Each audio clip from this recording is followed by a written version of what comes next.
Être un disciple, combien ça coûte? Le royaume des cieux est encore semblable à un trésor cassé dans un champ. L'homme qui l'a trouvé l'a caché. Et dans sa joie, il va vendre tout ce qu'il a et achète ses champs. Matthieu 13, le verset 44. Des arguments humains. Être disciple de Jésus, c'est formidable, mais pas gratuit. Certains peuvent demander, pourquoi suivre Jésus doit-il coûter quelque chose? Combien ça coûte exactement pour devenir ses disciples? Dieu n'est-il pas assez riche pour subvenir à nos besoins et nous permettre de les suivre gratuitement? Puisque tout lui appartient, psaume 10, psaume 50, le verset 10.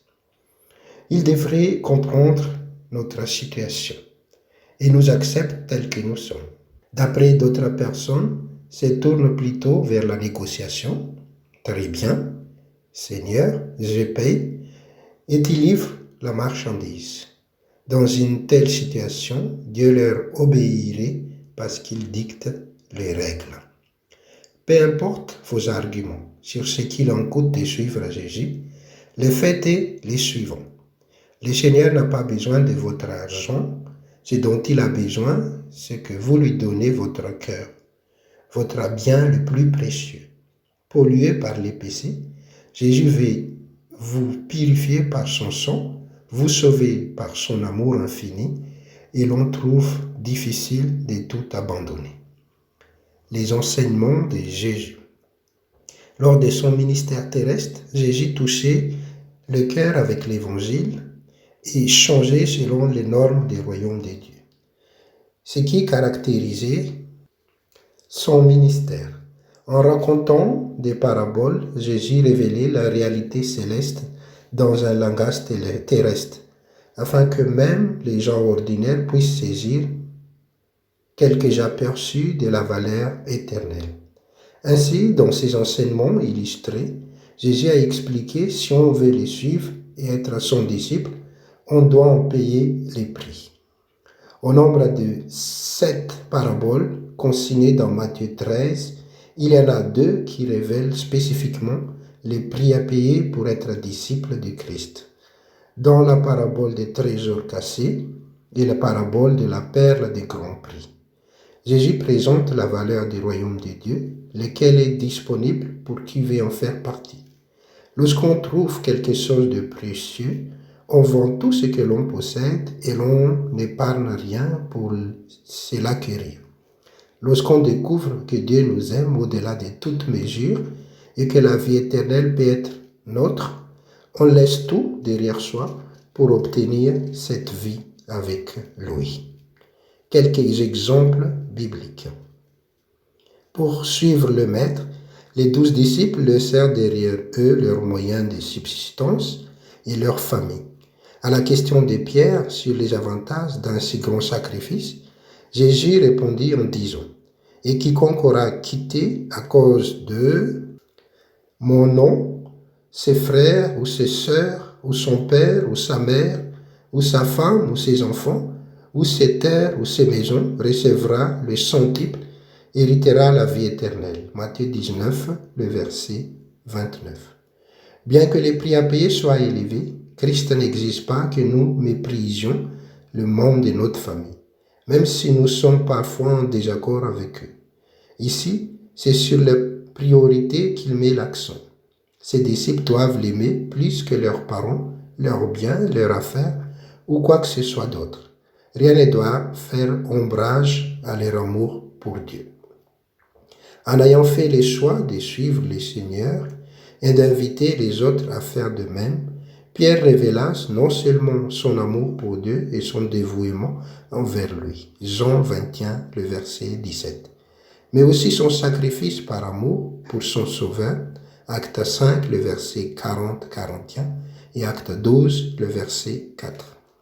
Cet amour atteignit son point culminant lorsqu'il supplia ses bourreaux de les clouer à la croix, la tête en bas. Cependant, l'apôtre avait eu de nombreux moments lumineux dans sa vie, comme par exemple le soutien total de sa femme, 1 Corinthiens 9, le verset 5, Les résultats visibles de la prédication de l'Évangile, acte 2, le verset 38 et 41. Et la promesse de la vie éternelle, 1 Pierre 1, le verset 3 à 9. La décision de la Samaritaine de suivre Christ lui coûta l'exposition publique du côté sombre de sa réputation. Jean 4. Comme elle avait eu 5 maris et vivait maintenant en concubinage, elle évitait les rencontres inutiles avec les femmes qui allaient chercher de l'eau au puits de Jacob. C'est sans doute pour cette raison qu'elle se trouvait là, seule, à l'heure la plus chaude de la journée. Mais c'était un moment opportun pour une rencontre avec Jésus.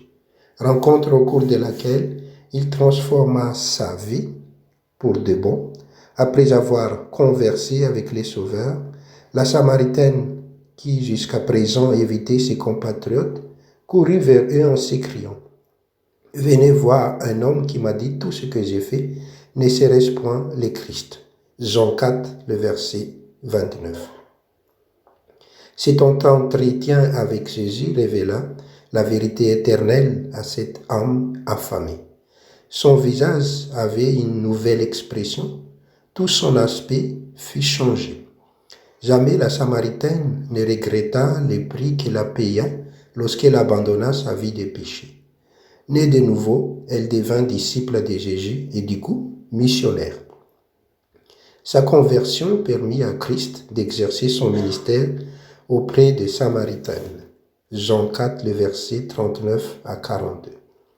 Si le véritable discipulat est coûteux car il condamne le péché, en revanche, il est bénéfique car il justifie le pécheur.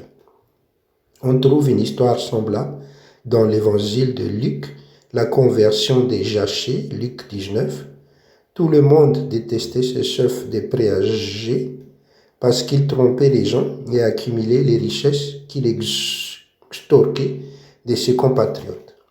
Ayant entendu parler de Jésus et de son pouvoir miraculeux, Zachée décida d'aller l'écouter. L'amour de Jésus convainquit ce péageur alors qu'il était assis sur la branche d'un sycomore, en proie au vif sentiment de son indignité. Influencé par le Saint-Esprit, Zachée se convertit et abandonna ses pratiques malhonnêtes. Il ouvrit avec joie son cœur à l'amour de Jésus. Son repentir authentique le conduit à une réforme complète de sa vie. Ce qui lui coûta ses richesses terrestres, il troqua ses biens contre la paix, sa famille et l'éternité. Luc 19, le verset 9. Ellen White écrit: « C'est quand elle reçoit le Christ en tant que sauveur personnel qu'une âme parvient au salut. » Qu'est-ce qui pourrait bien avoir une plus grande valeur que ça? En conclusion, en découvrant les trésors cachés ou la perle de grande valeur, nous pouvons découvrir ce que notre être intérieur désire le plus. Un cœur renouvelé qui devient fidèle à Dieu. C'est pourquoi Salomon nous dit en guise de rappel: « Garde ton cœur plus que toute autre chose, car de lui viennent les sources de la vie. » Proverbe 4, le verset 23. Quand on considère la vie abondante qui nous est accordée ici-bas, accompagnée des souffrances par amour pour Christ, Philippiens 1, 29, et des dons de la vie éternelle à travers lui, on se rend compte que le coût du discipulat est tout à fait raisonnable. En définitive, on ne peut pas conclure de meilleures affaires que celle-ci. Par conséquent, choisissez de payer le prix, choisissez d'être disciple de Jésus. Donc, ce message a été préparé par Anna Galan-Nies, professeur adjoint d'aumônerie à l'université Andrews, au Michigan, États-Unis. Elle est aussi directrice du Centre de l'étude des séminaires de l'aumônerie. Et voici quelques questions pour la réflexion. Quel est votre plus grand trésor? Deuxième question. Qu'est-ce qui se dresse encore entre vous et Dieu? Troisième question. Comment pouvez-vous permettre au Saint-Esprit de transformer votre vie? Et la dernière question. Ce que signifie le coût de discipulat pour vous?